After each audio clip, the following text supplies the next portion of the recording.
L'avenir du secteur minier divise toujours autant en Guyane.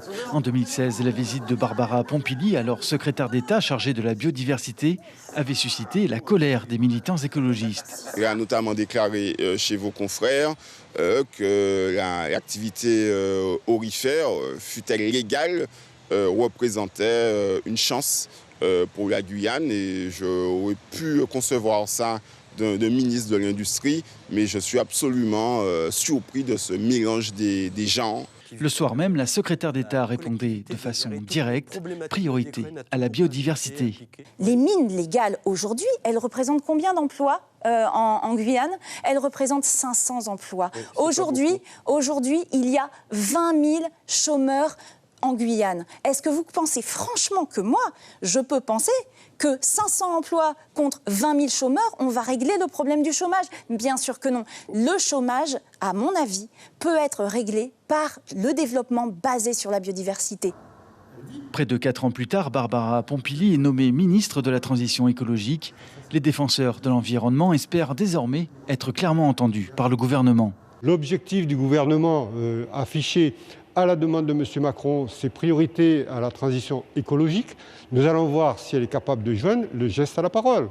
Mme Pompili, soi-disant prête à faire des efforts, eh bien nous irons sur les actes.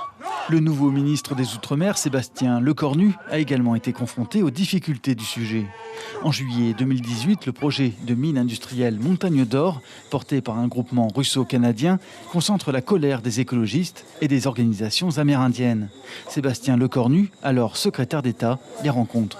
Malheureusement, nous n'avons pas eu la réponse que nous attendions, c'est-à-dire une position ferme de l'État contre. Le porteur de projet, aujourd'hui, la société qui porte la Montagne d'Or, doit améliorer sa copie en fonction du débat public, mais également en fonction des exigences du gouvernement en la matière. Une fois de plus, empreinte environnementale d'un côté, impact réel, social et économique de l'autre.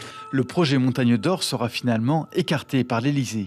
Interrogés sur leurs attentes vis-à-vis de ce nouveau gouvernement, les opérateurs miniers ne se sont pas encore risqués à répondre.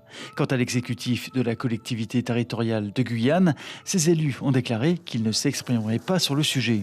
Les écologistes, pour leur part, réclament une décision radicale.